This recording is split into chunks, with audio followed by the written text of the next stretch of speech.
ಗುರು ಬ್ರಹ್ಮ ಗುರು ವಿಷ್ಣು ಗುರುದೇವೋ ಮಹೇಶ್ವರ ಗುರು ಸಾಕ್ಷಾತ್ ಪರಬ್ರಹ್ಮ ತಸ್ಮೈ ಶ್ರೀ ಗುರುವೇ ನಮಃ ನಮಃ.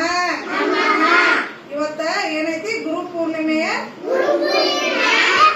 ಶುಭಾಶಯಗಳು ಹೇಳ್ಬೇಕಾ? ಯಾರಿಗೆ ಹೇಳ್ಬೇಕು? ಎಲ್ಲಾ ವಿದ್ಯೆ ಕಲಿಸಿದ ತಂದೆ ತಾಯಿಗೆ, ಗುರುಗಳಿಗೆ ಬುದ್ಧ ಪೂರ್ಣಿಮೆಯ ಶುಭಾಶಯಗಳು.